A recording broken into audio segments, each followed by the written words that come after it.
live here in Santa Fe now, and Janae is an extraordinary colleague and friend, and can't thank her enough for giving me the opportunity to join all of you. It's an area that I spend a little bit of time in, but it's not my central area. So you're all teaching me so much over the last couple of days. And Janae asked me, well, who would you love to invite? And I said, I really think I've got someone in mind who could bring something a little different but very complementary to what we're hearing today. And that's my good friend and colleague, Dean Carter. Dean is among a group of people that I have had this blessed career where I get to work with some of the name-recognized heads of HR in the world. And Dean is well among those. And really special in a different way, because he's also committed to some things in terms of values that I think you're going to be really interested in hearing about. So the credentials on Dean, I've known him since his Sears days. Dean was also Sears and Kmart. Sears and Kmart. So there you go. And then Fossil as well. And most of you would know him through a company called Patagonia. And that company, as many of you know, is very special. It has sued the government for taking away public lands in the United States. People join that company because they feel a great sense of purpose about the environment, etc. And they hold the company accountable for living up to that purpose in a way that you often don't see in a lot of other organizations. So Dean was at Patagonia helping them navigate through COVID, helping them navigate through the George Floyd killing, etc. So he comes with an amazing set of credentials and has now, in the last year or two, moved out of the CHRO role, was at Guild, and now is at a company called Instill. We'll talk about what he's developing as Chief Executive Officer at Instill. So Dean, it's just such a pleasure to have you here. And don't worry about me, you can look me up. Just ask ChatGPT. All right, so I wanted to give you, one of the things that I love most about Dean is a concept that relates, let's see if I can relate to the program. So this morning, we heard Samia, I hope I got that right, and Tamara, talk about rapid scale learning, this idea of fluid work, fluid learning, learning all the time. What's an environment in which that can continue as people join? My good friend Jen Deal and colleague, who you heard from this morning, talked about trying to figure out if your work is a load-bearing wall that has impact, that matters, that makes a difference, or is your work a decorative wall that may have less impact? Well, an interesting question is, how do people know? How would you know that in real time? Is there any way to get at that? And then finally, Rick and Tim had a beautiful breakout where they talked about durable skills, things like collaboration, things like empathy, things like creativity, etc. And again, I think those are, and they're making progress on measuring them. But one of the challenges is, for this group, I think, I wanted to change the tables a bit. I know you're all very interested in finding an employer and finding jobs for people and all that sort of thing. But I want you to think about what is the sort of employment we want people to go to. Is any old employer good enough? And I found this book called Beyond HR, and the author was John Woodrow. And and it really set my view of how do we go beyond the things we have, how do we think differently, how do we not just take all the things that we've done and just continue to do them, how can we do them in wild and wonderful and extraordinary ways. And so it was really an impactful moment. It really led to the conversation, the question you just asked, which is fundamentally, everything that we've done with HR is designed to take as much out of you as possible. I don't know about you, how many of you love the annual performance review? Look forward to it. Yay, let's get a performance review. How many love giving a performance review? How many much, I feel like, how many have heard this? Do more with less. What? What does that mean? Do more with less. I'll talk about do more with less in a moment. The other one is like, do you know the engagement survey is a marvelous tool to figure out how you can get more discretionary effort? You know, there's the question, are you willing to give 110%? It's like, where's the 10% come from? It comes from your life. So I began to think at Patagonia. Our mission was build the best product, do no unnecessary harm, and use business to inspire solutions to do environmental crisis. That was for years and years and years, that was the mission. Yeah. We changed it to, we are in business to save our own planet. We're in business to save our own planet. That's very different than do no unnecessary harm. So we had to really think about the business model in a big way, because we made a lot of sustainable gadgets that actually destroy the planet, just slower than everyone else. So we decided to ultimately become a food company. And the reason is, in all the industries and all the businesses, traditional agriculture, like traditional HR, is highly extracted from the planet. It basically takes out of all the things in the soil, and a year later expects you to produce. And because it's tired and exhausted, you have to invest a lot in fertilizers, pesticides, and water. Does that sound familiar? All this extractive things we do to human beings, we have to invest a lot of money in healthcare, medical care, dental care, child care, all these things to keep them working. And actually, as Dr. Jeffrey Becker says, there's a $3.8 billion cost to workplace stress. They're actually killing people at work because they're so stressed out. So what do? We charge them for benefits and healthcare to fix all those things. So what we decided is, what if Blanche and Mark decided we move to regenerative ag, which is actually putting more into the soil than we take out. There's some practices around that, and do some research. If you know about regenerative ag, the concept is putting more in than you take out. I thought, what if the relationship we have with human beings at work, we put more in than we take out? We did a lot of work on this, and one of the things we experimented with was 40 work week. And we ended up with this question around it, which was, as a result, for what I put into my work, I believe the company gives back people a greater value to my life. I'll repeat that again. For what I put into my work, I believe the company gives back people a greater value to my life. That, if every company thought like that, what if? For what I put into my work, because I'm putting stuff in, you give back people value to my life. And what we discovered is it's the same thing for everyone. We'll know the same moment in time. Maybe child care is important when I have kids. Maybe when I'm older, it's elder care. Maybe I'm sick and I need you to help me because I'm about to die. All those things, are the moment and values to find life. So I'm talking about that, but it's a really fundamental part of my beyond HR version of me, which is I never accepted how we did HR. I never liked the extractive practices. I tried to do a little differently, and that's why I believe that I'm on a mission to make sure that things are highly regenerative experiences versus extractive. Yeah, and I think all the more important as we look at the evolution of the generations. Again, my colleague Jen is a much bigger expert on this than me, but I think there appears to be a certain drumbeat anyway of wanting to see their place in the organization. Now, I'm just going to take a moment. I did go out and let mine may be perplexity, and just told him to go out and tell me what the core practices that Dean Carter is famous for on regenerative HR. So I'm just going to give you a list, just so you've got something specific. What does this look like in an organization according to AI? This idea of purpose. Patagonia is in business to save our planet. And it doesn't mean it's just on the screen, as Dean puts it. It means that it's part of budgets. It's part of hiring. It's part of performance evaluation. So there is a kind of North Star, as a number of people talked about. Lee was talking about this yesterday. That is the starting point. And it permeates the organization, so that it becomes part of the conversation, and it's legitimate. So again, I think for all of you, I'd love for you to sort of think about these things and say, is it possible that we can be a little more demanding about employers? What is the purpose? What are we going to tell our constituents that they get out of working for you? Measure what's given back. So actually listen to employees, including wellness, including care for your family, etc. So not just measure what you get out of them, but actually measure what is what's being given back, what's going back to the employees.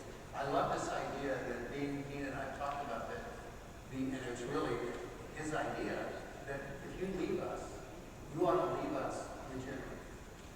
You ought to leave us better than you entered if you go take another job.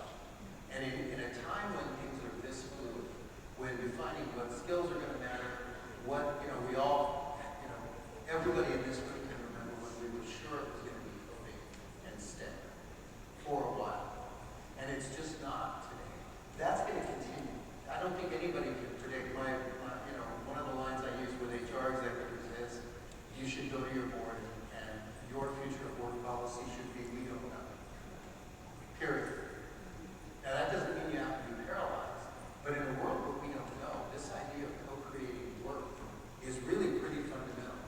So measure what's given back. Go ahead. Yeah, I'm jump into that. So a lot of people want to know about Patagonia, which is a really good reason. Because during this 10 years, we went from a sleepy little brand to the most beloved brand in the world.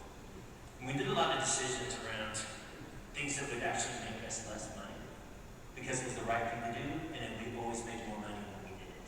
They gave you tons of examples of times where like, okay, well that's going to cost a lot of money. And we ended up making more. But I want to talk about a little bit about two other experiences, which is the time at Sears and Sears and Kmart. But you know, those were both in declining situations. And I talked to the team, the HR team, and I said, your purpose is to help people, right? That's when you joined in the first place. Then I know we're on the Titanic. We're on 2 Titanics. They're all going down. But we're going to be the band. We're the best on our band, your best tuba player, best drum player, best cymbal player, best triangle player. And I promise you, when you get off this ship, we're going to be amazing HR.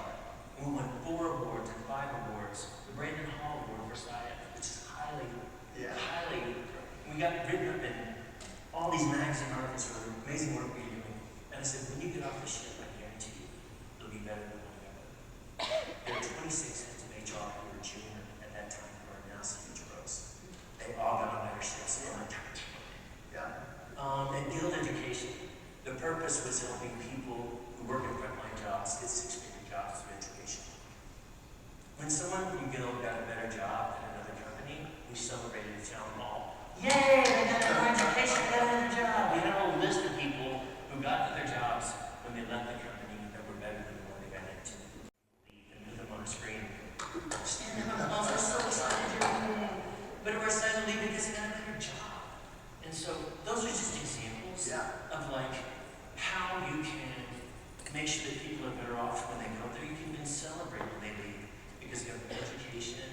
And anyway, it's also, I just want to point out, it's not just Patagonia, because you get the Patagonia, you know, like, but Sears and Kmart, Guild, a smaller startup, you can do this at a lot of boxes.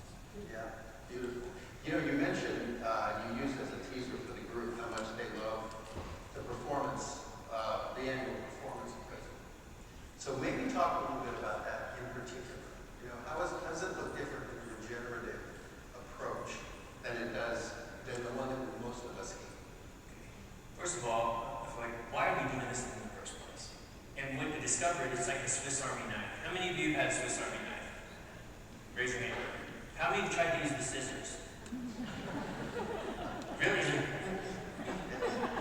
How many like the little screwdriver, just like a fingernail, or trying to move the hair? And it doesn't even cut well. It's a knife, it doesn't even cut things. So anyhow, the annual performance review was that. It's like it turned over page, during succession. It was the Swiss Army knife of HR. It did so many things and it did all of them terribly.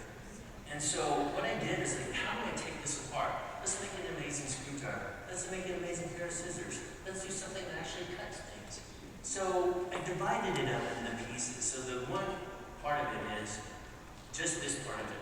I want to make sure that people have a conversation about how you're growing and learning.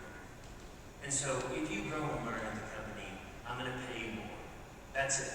You grow and learn, you increase your skills, you get money. If you, for example, it was really frustrating the process because if you had a really good year and you didn't learn a thing, you got more money. But let's say you didn't have a good year because you took a lot of risk and you learned in time, but you didn't hit your goals, you got no money. That makes no sense to me. That makes no sense to me. So I changed it and said, your pay is based on your skills and market. Base pay from novice to expert, that's your base pay. If you have a good year, you get a bonus. And change the conversation between you tell me how you feel about your skills, novice to expert. You and I have a conversation about versus I want to let you know that you are a 2.7. And you are a 3.2 that the CEO may not be turning into a 2.7.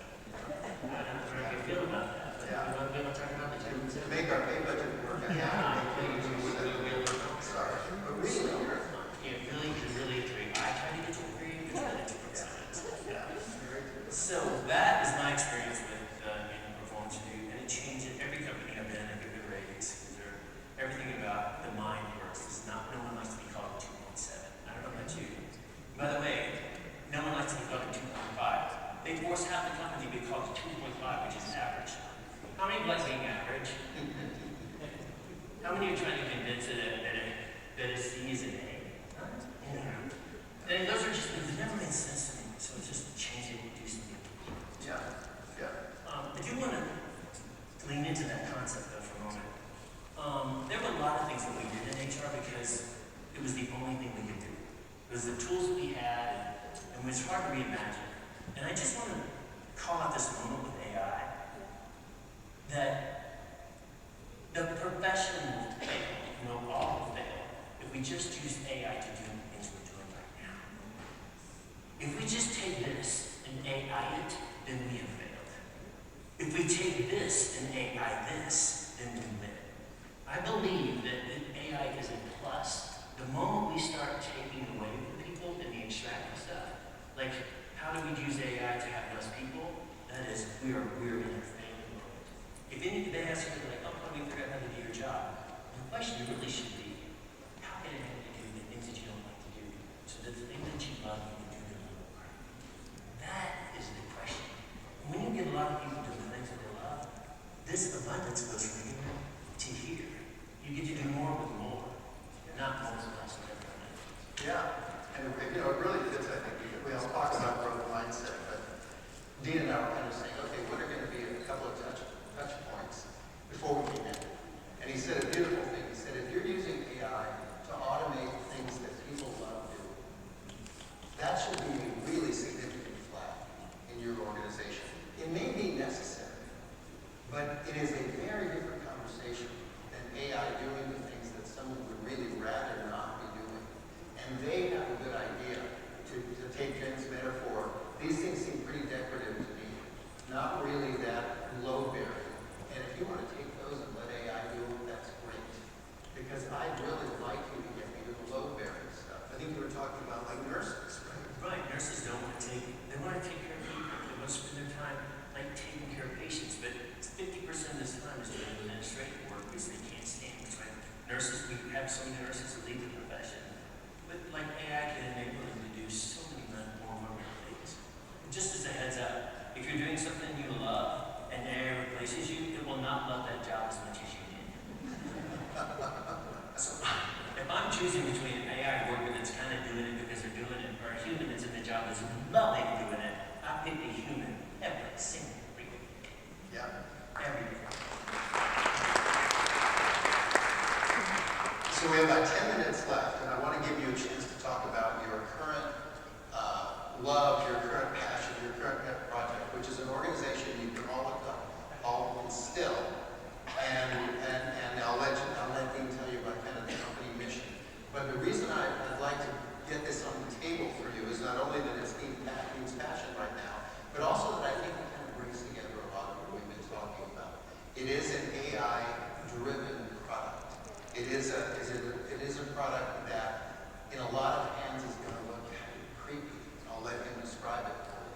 And so Dean and his company are navigating a very interesting gray space here that I think, in a nutshell, would be using AI to empower humans rather than AI to replace them. So why don't you say a bit about that? Why you're passionate about it? Any company that I'm going to work for has to be doing good for human beings, period.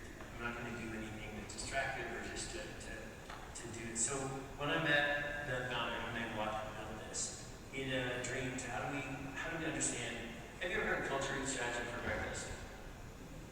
Yeah. How many times we talk about the importance of culture to the work that you do? You raise your hand if you heard the word culture in one of your breakout sessions. I heard it a lot. So the thing about culture has always been invisible. That thing you couldn't see. The thing you could kind of know a little bit. So what was built was a series of AI agents. And I'll tell you how it was built though. It was built with every single thing that you need to know. How can I make sure this is safe?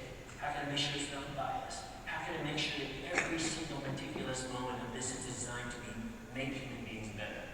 So it shows every meeting like on Zoom. And it's visible. It's not invisible like, invasive species. And it sits in the meeting, and at the end of the meeting, when you're talking, it's understanding, are you and I building trust? Are we building psychological safety? Are we building, does it build collaborative and innovative? So this is all in the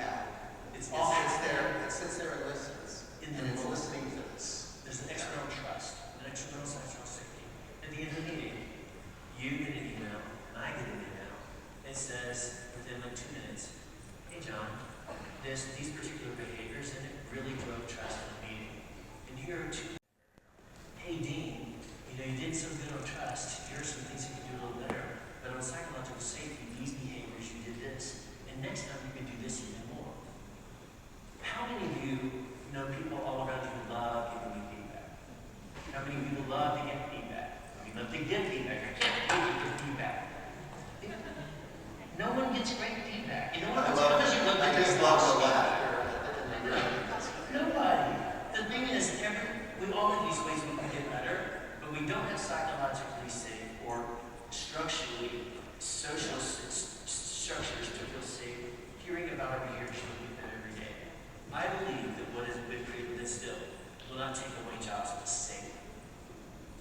If you think about every single day, every single meeting, we have the opportunity to get better at trust, innovation, psychological safety, and innovation in every single meeting, and so does your manager. Imagine a company of, let's see, 10 people. All 10 people, every time they meet, they're better than the next meeting. Every single one. That's what it does. Yeah. And so it's a little creepy because it is observing, but it does give you the information, and we score it. I call it more than index, just so you can see if you're getting better, so it doesn't feel better. Actually, you can see improvement in each of these. These were meticulously done with experts from Stanford and Berkeley, UCLA, Deloitte, and KPMG to make sure that every single thing takes the human in mind, that you feel psychologically safe, that the information that you're getting about your behavior is private to you, and your manager can't use it as a spy tool for performance review. Yeah. So I just wanted to Instill, I hope, isn't the only one that puts the human first. Instill isn't the only one that I hope that is really trying to do things where AI helps people get better at their jobs every single day and figure out how to take their jobs every day. So it's just one example of what's possible when AI does something that's never been done before. That's the more important. Yeah. And is that? Oh, the fries are there. Is that for me? Yeah. And what I really, where I think this really fits is there's, as I walked around the sessions, obviously I was thinking about this session in the future, but I just go back to hearing so much about what I think Rick and Tim beautifully put as durable skills. When I work with company managers, with heads of HR, but even more with the board and the C-suite, the metaphor I use with them is to say, so you can think about skills or capabilities as kind of a portfolio, in the same way that you think about your money. And you've got certain areas of your money that you day trade, and you try and just, as soon as this opportunity pops up, the old thing we were invested in goes away, and we move this thing over to this one. And we know we're going to move it quickly. There's other things that you buy and hold. Any investor does. And those are long-term investments. You're willing to take some cycles, etc. The durable skills to me, and again, I encourage leaders to think that way, because not everything needs to be invested in for the long run. A lot of technical skills need to be seen as day trading. We need to be ready to pivot off of them as soon as another opportunity comes up. But skills like growth mindset, collaboration, empathy, etc., those are the kinds of things that appear from the evidence that we're seeing here, is they hold up and they add value over the long run. And what I've seen is so much effort on the part of all of you to build those kinds of skills pre-employment, and to get employers to recognize those kinds of skills as they bring people in. I think what I'd like to leave you with and put on the table is what Dean has suggested to you with the Instill product, with the Instill app, is that after your folks join, you can hold companies accountable